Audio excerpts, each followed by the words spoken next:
이용화 교수님이시고요. 이용화 교수님은 현재 배재대학교 재직 중에 계십니다. 원예 산림학과에 계시고요.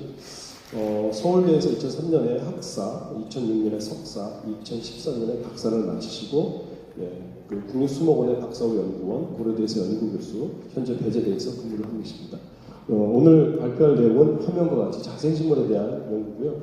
아마 오늘 제가 포스트 세션을 쭉 보니까 굉장히 자생식물에 대한 발표들이 많던데 그 관련된 학생들 또 연구자들이 좋은 그런 인사이트 기회가 됐으면 좋겠습니다. 네, 부탁드리겠습니다.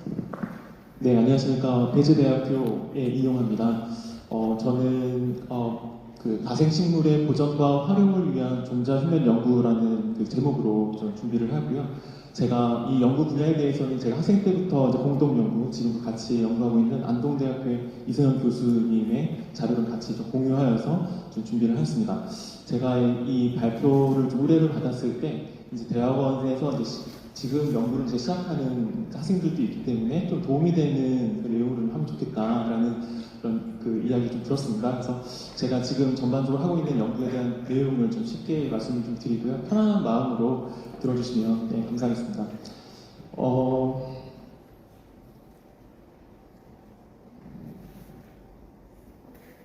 네. 우리나라 화훼 산업과 이제 밀접하게 관계가 되어 있죠. 우리나라 화훼의 총 생산액을 보게 되면 주요 작물에 좀 많이 집중되어 있었습니다. 그래서 장미와 국화, 백합 중심으로 이제 산업이 많이 발전을 하다가 2006년 이후에 이제 많이 좀 하락하게 되었고 지금 현재는 아직은 좀 침체되어 있는 상태에 있습니다. 이것만 보면은 화훼 산업이 조금 암울하다고 생각이 들 수 있지만 다른 지표를 좀 보면은 희망이 또 있습니다. 주요 작물이 아닌 정원 기반의 야생화, 자생식물에 대한 산업, 그리고 거기에 대한 산업 비중이 액수는 굉장히 작기는 하지만 점차 계속 증가를 하고 있습니다. 그래서 계속 이제 수요가 야생화와 자생식물에 있다는 것을 좀 확인을 할 수가 있고요. 이렇게 수요가 있는 이유는 정원하고 좀 관계가 있습니다. 정원이라고 하는 것은 일반 사람들이 쉽게 생활에서 접할 수 있도록 환경을 조성해 주는 것인데 그 공간을 사람들이 오지 않는 또 허무한 그 공간을 정원을 도입함을 통해서 사람들이 유입을 시키는 어떤 새로운 문화와 산업을 활성화시킬 수 있는 공간을 할 수 있기 때문에 국가기관이라든지 지자체 또 일반 또 사업을 하시는 분들도 이 정원에 대한 관심이 많이 있고 계속 좀 커가고 있는 상황입니다. 이런 정원이 이제 야외 정원도 있고, 그다음에 실내 정원도 있고, 수직 정원도 있고, 버스 위에 이렇게 정원을 조성하는 등 다양한 형태로 계속 발전이 되고 있다고 보는데 이런 정원을 사용되었을 때 주작물뿐만 아니라 우리가 아직 주목을 많이 이제 활용이 되지 않았던 자생식물, 야생화 이런 것들이 여기에 이제 새로운 소재로 활용이 될 수 있다라고 좀 보고 있습니다. 이런 경제적인 차원뿐만 아니라 정책적인 차원에서도 야생화, 자생식물이 연구가 중요한데요. 그것은 여기 나고야 의정서라고 2017년에 이제 비준이 되었습니다. 우리나라에서도 그것이 이제 법적으로 이제 제정이 되어서 하고 있는데 이것은 각각의 나라가 가지고 있는 보유하고 있는 식물에 대해서 권리를 주장할 수 있는 것입니다. 그래서 우리나라가 다른 나라의 식물을 활용할 때에는 그 나라의 허가를 받아야 되고 또 로열티를 지급해야 되는 것이죠. 어찌 보면 조금 불리하다고 생각될 수 있지만 반대로 생각하면 우리나라의 식물 자원을 잘 활용하고 개발한다면 우리 다른 나라에 대해서도 로열티라든지 권리를 우리가 주장할 수 있는 그런 법적인 근거로 할 수 있겠습니다. 그래서 이것이 전 세계적인 추세이기 때문에 우리나라에 자생하고 있는 식물에 대한 보전, 활용 이것도 앞으로 계속 중요해질 것이다 라고 보고 있습니다. 우리나라의 자생식물은 굉장히 종류가 많이 있습니다. 4,000여 이상의 자생식물이 우리나라의 특산식물 중에 우리나라만 있는 특산식물은 보고가 되어 있고요. 사진에서 보고 있는 것처럼 아예 자체적으로 반상 가치가 있는 식물들도 있고 뿐만 아니라 다른 식물하고 육종을 사용했을 때 굉장히 중요한 형질, 내 환경성 같은 형질을 가지고 있는 것들이 우리나라 자생식물에 사실 있어서 활용 가치가 굉장히 좋습니다. 이런 자생식물을 자연계에 있는 것들을 우리 원예, 그 정원에 사실 가져오기 위해서는 몇 가지 이제 해결해야 될 문제들이 사실 있죠. 가장 기본적으로는 식물의 번식을 위한 혼자 발화된 연구, 그리고 식물 자원에 대한 평가, 그리고 육종, 선발 이런 것들도 필요하고 또 개화에 대한 다변화 이런 것들도 산업화하는데 자생식물 이용하는 게 중요하다고 생각할 수 있는데 저는 이 중에서 이제 종자의 번식 대해서 좀 관심을 많이 가지고 있습니다. 그 세계 유전 자원에 대해서는 우리나라뿐만 아니라 세계적으로 관심 많이 있기 때문에 식물원에서는 다 자기 종자 은행을 가지고 있어요. 우리나라에서만 해도 산림청, 농진청, 환경부에서 각각의 시드뱅크를 가지고 있고 자원들을 수집을 하고 있고 보관을 사실 하고 있습니다. 관심이 많이 있는 거죠. 근데 이렇게 자원을 많이 수집한다고 해서 이 식물에 대해서 보존과 활용이 가능할 것인가? 사실은 그렇진 않습니다. 이 자원을 활용하기 위해서는 우리가 적절한 시기, 원하는 그 시기에 적당한 수량을 사실은 확보를 하는, 발화시켜서 묘를 획득을 해야 되는데 그 정확한 종자 휴면에 대해서 또 발화에 대한 이해가 사실은 없으면 우리가 원하는 시기에 종자를 사실은 묘를 획득할 수가 없습니다. 그래서 구슬이 서말이어도 깨워야지 고개다라고 하는 것처럼 각각의 자원이 이제 그 보존되고 있는 그 유전 자원에 대한 발화 정보를 정확하게 알고 있어야죠. 그래서 이런 식물원의 큐 가든에서도 사실 그렇고 우리나라 기관에서도 이런 정보, 식물 유전 자원에 대한 특별히 발화 정보에 대해서 정보를 제공하고 있습니다. 하나의 예를 들더라도 섬 노루비 이제 우리나라 자생식물인데 발화율이 사실 5.3%에 사실 불과합니다. 좋은 환경을 제공을 해야 돼요. 근데 이렇게 발화율이 적은 것들이 종자은행에 지금 많이 사실 있다고 하는 것이죠. 이 자료는 북반구 목본식물에 있는 종자휴면을 쭉 연구를 조사를 하여서 어떤 휴면 유형에 있는지를 조사하는 내용입니다. 보게 되면은 3%만이 종자휴면이 없는 걸로 알려져 있습니다. 이게 무슨 얘기냐면 지금 종자은행에 있는 저장되어 있는 종자 중에서 3%만이 내가 원하는 시기에 바로 묘를 획득할 수 있는 것이고 나머지 97%는 되게 다양한 종자 휴면을 가지고 있기 때문에 바로 종자 묘를 획득할 수 없다라고 하는 의미를 가지고 있습니다. 종자 휴면 같은 경우에는 뭐 이렇게 5가지로 분류를 할 수가 있고요. 베스킨 20년 전에 베스킨 이제 부부 교수가 종자 휴면에 대해서 오랫동안 연구되어 있었지만 그것들 이제 종자 휴면의 분류를 5가지로 좀 하였습니다. 그래서 이 종자 휴면 분류에 따라서 저도 이제 연구를 지금까지 계속을 하고 있고요. 이제 제가 주로 이제 연구를 해보면서 전에 이제 투고하였던 자생식물에 대한 것들 주요 사진들을 좀 보여드렸습니다. 이 외에도 사실 지금까지 제가 한 연구 한번 건드려본 실험한 연구 보니까 80 정도 되더라고요. 근데 이걸 이 자리에서 말씀드릴 수는 없고 각각의 휴면 유형 5개에서 대표적인 어떤 인상적인 결과에 대해서 좀 말씀드리도록 하겠습니다. 먼저 생리적인 휴면, 첫 번째 이제 생리적인 휴면인데요. 생리적인 휴면은 우리가 학교에서 많이 배웠던 그 저온 처리라든지 지베렐린 처리를 통하여서 바로 휴면을 타파할 수 있는 가장 직관적으로 알 수 있는 휴면 유형입니다. 그래서 그 안에 있는 호르몬의 이제 불균형, 아니면 종자 외피에, 종자 피에 이제 발화 억제 물질이 있어서 기인한 휴면이라고 할 수가 있고요. 어떻게 이제 이런 휴면을 타파하느냐 보게 되면 이제 앵초 같은 경우에도 이제 지베렐린을 통하여서 휴면 타파를 시킬 수 있고 또 금강 초롱법 같은 경우에는 저온 휴면 타파, 저온 처리를 통하여서 휴면 타파를 잘 하는 것을 볼 수가 있죠. 그리고 이제 다른 종 벌기무치 같은 경우에는 애프터라이프닝이라고 하잖아요. 후숙 처리입니다. 후숙 처리는 상온에서 건조를 상태를 두면은 얘가 자연스럽게 휴면 타파가 되는 것이죠. 근데 얘를 보면은 자연 상태에서 한 11개월 정도, 그러니까 상온에서 11개월 정도 되면은 휴면 타파가 되어서 한 80% 정도 이상 이제 발화를 획득할 수가 있는데 종자에서 이제 10V 종자 은행에 종자를 이제 보관을 할 때에도 지금까지는 그냥 채종을 하자마자 바로 보관하는 형태입니다. 그러면은 오히려 좀 전환을 좀 하여서 이런 벌기무치 같은 경우에는 상온에서 라이프닝을 좀 시켜가지고 그 수비에 돼서 바로 발화할 수 있는 상태로 종자은행에 사실은 도작을 하게 되면은 우리가 원하는 시기에 바로 종자를 획득할 수도 있겠죠.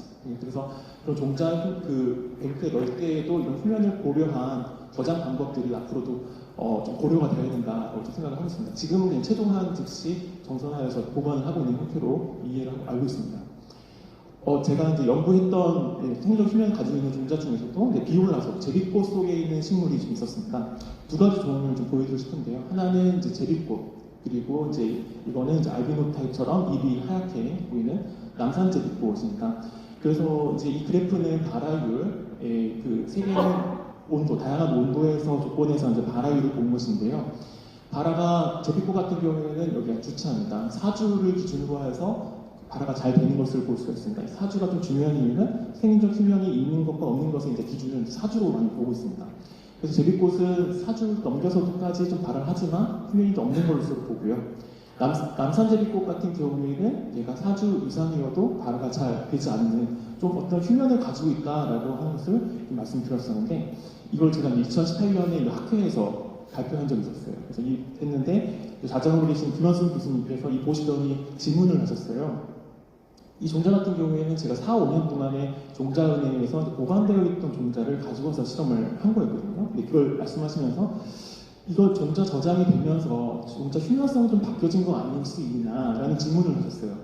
그래서 제가 그 얘기를 듣고 그럴 수도 있겠다 생각이 들더라고요. 그래서 이제 학회 끝나고 나서 학생들을 시켜가지고 지금 발화하고 있는 이 종자들을 바로 다시 심었어요. 심고 나서 걔네를 키워서 개발시켜서 종자를 최종해서 다시 실험 들어갔습니다. 종자 저장 실패를 하지 않고요. 바로 실험을 했더니 결과가 이렇게 나왔어요. 제비꽃 같은 경우에는 이제 한 온도 처리였는데 2주 만에 발화가 100%까지 되었습니다. 원래 이 제비꽃 같은 경우에는 좀 흐트러져 있었는데 굉장히 발화가 빨리 되고 그래서 이게 진짜 휴면이 없구나 라고 하는 것들을 명확하게 알 수가 있었고 남산 제비꽃 같은 경우에는 한 6개월 정도 돼야지 20% 되면 발화율이 굉장히 안 되는 거였어요. 그래서 얘가 분명히 생리적 휴면이 있는 종이구나 라는 것들을 알 수 있었습니다. 그래서 어떤 종자를 안 하는데 이런 걸 하면서 또 알게 된 사실은 그러면 종자가 저장이 되면서 어떠한 변화가 있었느냐를 거꾸로 좀 유추를 해볼 수가 있었어요. 그래서 원래는 종자가 이런 표면 유형을 가지고 있지만 종자 저장 상태를 거치면서 발화율이 좀 늦어지게 되는 그래서 뭐 하나는 종자 활력이 떨어질 수도 있고 아니면 종자 2차 휴면에 들어갈 수 있는 그런 가능성이 있다고 생각되고요.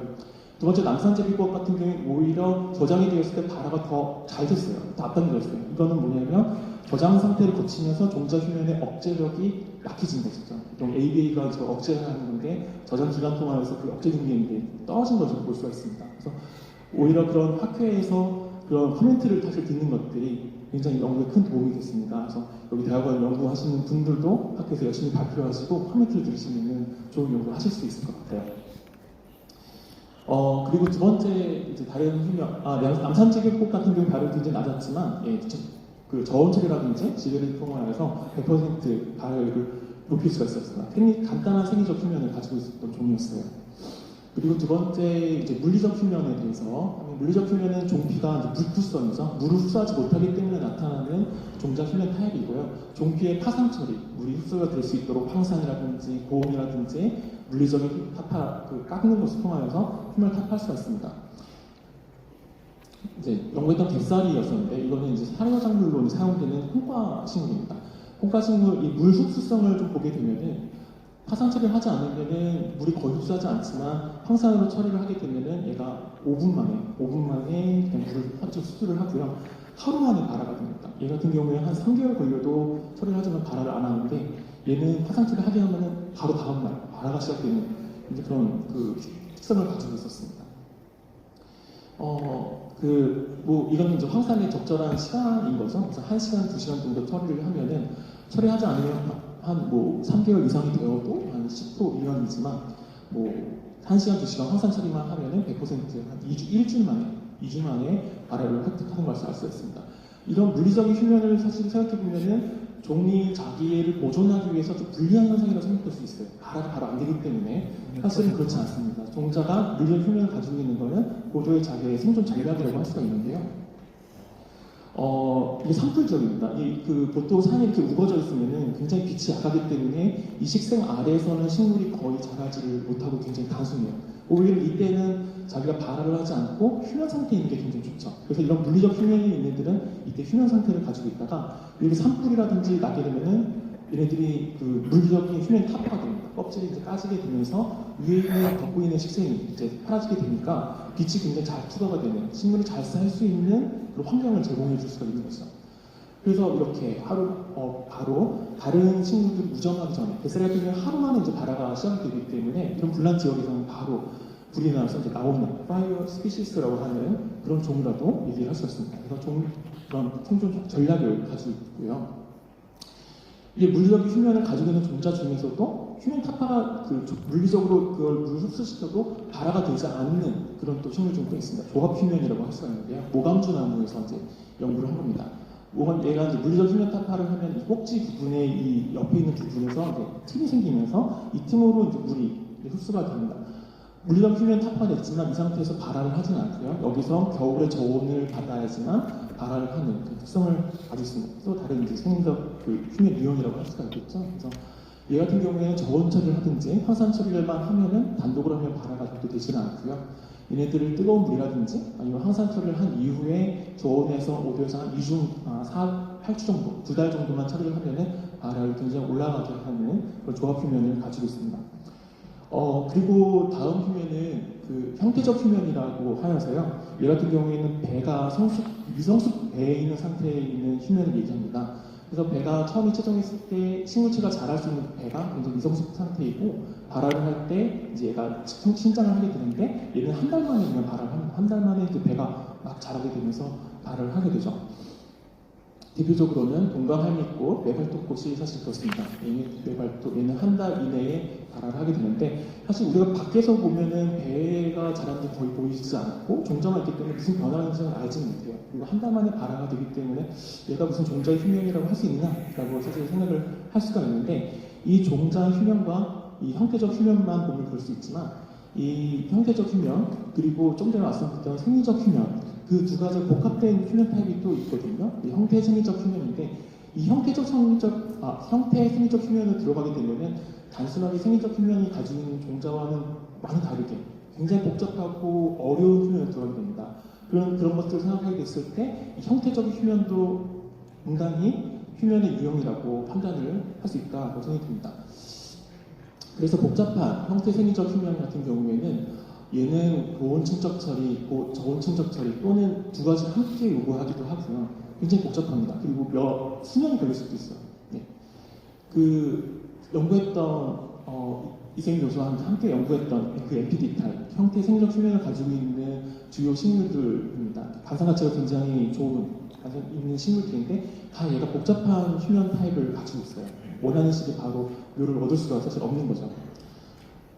그 MPD 타입은 세분하게 사실 9가지로 나눌 수가 있는데 너무 많죠. 다 알 수는 없고 여기서 대표적으로 3개만 말씀드리도록 하겠습니다. 먼저 깽깽이 풀인데요. 깽깽이 풀은 저한테 굉장히 의미가 있는 식물이에요. 제가 박사 논문 주제이기도 하고 제가 종자 휴면을 처음 시작하게 된 계기가 된 식물이기도 합니다. 처음에 박사를 할 때 종자 주제를 잡지 못하고 논문을 봤었어요. 프로젝트 때문에 이 깽깽이 풀을 좀 하게 되는데 선행 연구를 좀 보다 보니까 같은 속에 있는 다른 식물이 미국에 있는 걸 좀 보게 됐어요. 제포소니아 디필라라고 하는 이 식물인데 우리나라의 이제 제포소니아 두비와 깽깽이 풀인 거죠. 이 제포소니아 속식물 같은 경우는 되게 특이하게 전 세계에 2종밖에 존재하지 않습니다. 우리나라 부분하고 미국에 있는 그 2종밖에 없는 것이죠. 근데 이 제포소니아 디필라라는 종을 가지고 보니까 이 종자 휴면 연구를 하셨더라고요. 베스킨 그때만 사용하신 그 교수님이 논문을 쓰신 건데 이거 우연하게 제가 봤어요. 이걸 보면서 사실 굉장히 충격이었습니다. 지금까지 종자 휴면은 저온이나 지벨린처에서 그냥 휴면 타파가 된다 생각했는데 그게 아니라 이게 생태적으로 어떤 어떻게 이 생태 인터랙션을 하면서 휴면이 타파가 되는지 그 식물종에 대한 이해를 사실 기반으로 하여서 하는 연구였었거든요. 그래서 굉장히 충격이었고 굉장히 좋았어요. 그래서 이거 보면서 이 깽깽이 풀도 종자 휴면 연구를 해야겠다라고 처음 시작하게 된 논문입니다. 그래서 저한테 굉장히 의미 있는 논문이고요. 이 논문을 이제 연구를 할 수 있도록 지도 교수님이 김희성 교수님께서 많이 지원을 해주셔가지고 응원해주시고 하셔서 지금까지 연구를 잘 하고 있습니다. 깽깽이 풀 휴면 같은 경우에도 휴면이 굉장히 깊어요. 얘가 이제 이 오른쪽 아래쪽에 있는 게 주차입니다. 보면은 얘가 60주까지 다양한 온도에서 60주를 배양을 했는데 발화가 안 돼요. 1년 넘게 발화가 안 됩니다. 그리고 지벨린 처리했을 때 10% 미만의 발화이고요. 안 되는 것이죠. 굉장히 깊은 휴면을 가지고 있는 것이고 배가 미성숙 배에 있는 상태에다가 자연 상태에서 관찰을 한 건데요. 어느 순간에는 배가 이제 자라다가 이제 발화를 하게 되는데 자연 상태에서 이제 보게 되면 이런 걸 가지고 있습니다. 위에는 이제 환경 데이터, 온도 데이터고요. 아래가 배 성장 그리고 발화율입니다. 얘가 여름 동안에 이제 땅에 이제 제가 노천 매장을 해놓고 계속 모니터링을 한 건데요. 여름 기간 동안은 배가 전혀 자라지 않다가 여름 지나고 가을이 되었을 때 한 달 만에 배가 신장이 다 됩니다. 그러다가 발암을 하지 않고요. 겨울을 가게 됩니다. 겨울에서 저번을 거쳐야지만 이듬해 봄에 이제 발암을 하게 되는 그런 유형을 고온과 저온을 함께 요구하는 그 휴면 타입인 걸 알게 되었고 이거는 제가 그 참고했던 논문 제코소니아 디필러랑 동일한 휴면이었어요.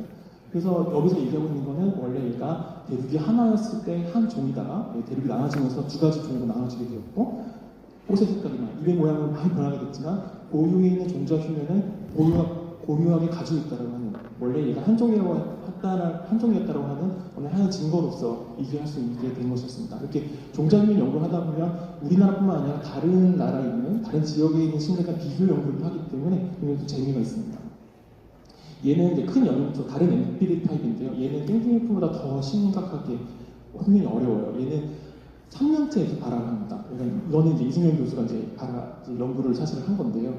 이거는 제가 뭐 예를 들면 37세에 있는 분이 은행에서 종자를 받아 큰 연령초. 그래서 이제 종자 발화를 이제 활용하려고 땅에 심어서 하면은 올해 안 나오고 내년에 안 나오고 내후년에 이제 발화가 시작되는 그런 종입니다. 근데 이런 휴면 종이 식물 은행에 지금 아직은 있다라고 하는 것이죠. 그래서 그 은행에 있는 각각의 자생식물의 종자 휴면을 파악하는 게 굉장히 활용면에 있어서는 굉장히 중요한 기반 연구라고 할 수가 있겠습니다. 이거는 한기령풀 또 다른 휴면 타입인데 이거는 종자 휴면 연구하면서 굉장히 고생한다는 것도 좀 말씀드리고 싶어서 했던 거예요. 이 한기령풀이 이걸 하려고 노추산 강원도에 있는 해발 1000m 올라가서 이제 구해야 되는 종이거든요. 근데 종자는 1년에 한 차례 한 시즌만 나오게 되고 한기령풀은 또 종자를 맺히면 또 떨어집니다. 떨어지면은 얘가 종자 채종이 거의 어려워요. 그래서 어떻게 되냐면 한 번 하게 될 때 이 자생치를 알아서 종자 맺기 전에 먼저 가요. 일주일이나 2주 전에. 그래서 상태를 보고 이렇게 되면 10일이나 일주일 수면 있겠다 그러면 확인하고 다시 돌아갔다가 다시 또 가요. 근데 그렇게 하다가 1년 했더니 종자가 너무 미성숙 상태여서 다 채종을 해왔는데 안 되더라고요. 완전 실패했어요. 그 내년 후 2년, 3년까지 해가지고 종자 채종을 해가지고 실험을 했어요. 그래서 한 논문이 하나 나왔죠. 이렇게 저하고 이제 이승윤 교수가 듣고 있지만 굉장히 어려운 연구를 진행했습니다. 그래서 얘 한길품 같은 경우에 이런 휴면 타입을 가지고 있어요. 얘가 그 자연 상태에서는 이제 땅에 이제 내청이 나중에 되면 가을 동안에 이제 배가 한 달 만에 그냥 굉장히 빨리 자라게 되고 그냥 발화를 합니다. 뿌리가 나옵니다. 근데 그 상태에서 겨울을 지나요. 위에 있는 지상부가 안 나오고 그러다 겨울이 지나고 봄이 되어야지만 지상부 자엽이 나오는 휴면을 가지고 있습니다. 얘 같은 경우는 그 생태적인 의미를 보면은 얘가 가을에 발화하여서 뿌리를 많이 뻗고 있는 거예요. 그래서 이듬해 이제 봄에 다른 식물들이 막 나올 때 얘는 이미 이제 뿌리를 가지고 있는 거죠. 그러니까 다른 식물과 경쟁했을 때 우위를 가질 수 있는 생태적인 특징을 가지고 있는 그런 종이었습니다. 한기령풀. 얘는 남천, 우린 조경용 많이 사용되고 있죠. 근데 얘 번식에 대해서 제가 조사를 해봤을 때는 플랜트 프로파게이션이라고 하는 책에서 보면 저온 처리를 필요합니다. 이거는 이제 USDA에서 연구한 그것들을 정리한 책인데 여기서는 고온하고 저온 함께 요구한다고 되어 있더라고요. 근데 제가 한번 다시 연구를 해보니까 그렇진 않더라고요. 얘가 자연 상태에서는 이렇게 보입니다. 얘가 겨울의 저온과 그다음에 여름에 있는 고온을 함께 요구하여서 발화하고 이제 자엽이 나오는 그런 형태를 가지고 있다라고 이제 자연 상태에서는 얘기되었는데 기내에서 이제 실험을 해보니까 얘가 고온 상태 25도에서 15도 한 3개월 정도 처리를 하면 얘가 배가 자라기 시작하고 바로 발화가 됩니다. 그러니까 얘는 기존에는 저온이 필요하다. 그리고 얘가 자연 상태에서는 겨울을 지내야지만 발화를 한 것이지만 실제로 종자에는 그렇지 않고 겨울을 필요하지 않은 고온만 요구하는 그런 식물 종이라는 걸 알 수가 있고요. 이거는 어떤 의미가 있냐면 또 얘가 1년 정도에 있는 원래 휴면 기간이 있는 것인데 원인적인 이렇게 연구를 통하여서 3개월 만에 앞당길 수가 사실 있는 거죠.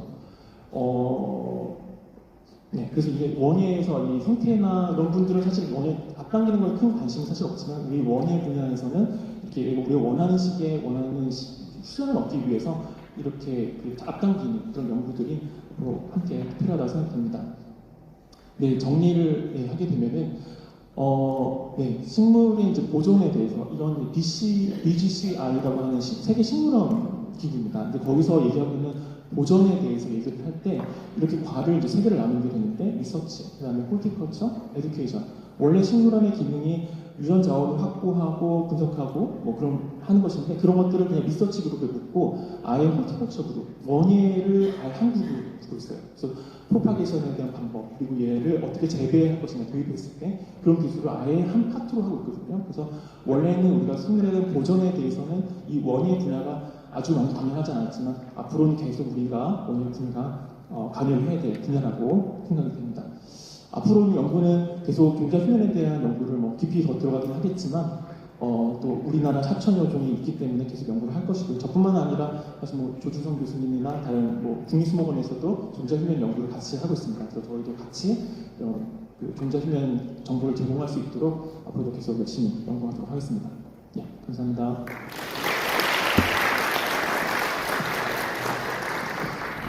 네, 정말 종자 훈련 연구가 왜 필요한지 또 우리 원예학 특히나 화해분과에서 이런 연구를 왜 해야 되는지를 잘 설명해 준 그런 프레젠테이션이라고 생각합니다. 예, 시간 한 2분 정도 질의응답을 좀 받도록 하겠습니다.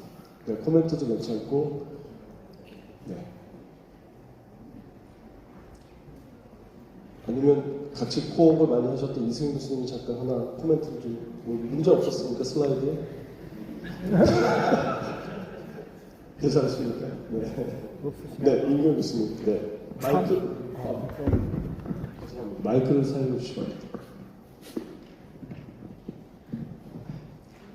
감사드립니다. 질문이 없으셔서 저 당시 궁금했던 것을 한번 여쭤보려고 합니다. 참의아리에 대해서 관심이 많은데요. 참의아리 종자 발화 기작은 어디에 속하는지 한번 또 본 적이 있는지 해본 적이 있는지 좀 설명 좀 부탁드리겠습니다. 네, 감사합니다. 참의아리의 꽃이 크고 관상 가치가 있는 트레마티스죠. 트레마티스이고 이승현 교수가 좀 연구한 걸로 알고 있는데 미숫배를 가지고 있고 그죠? 연구한 사람 있습니다. 아, 네.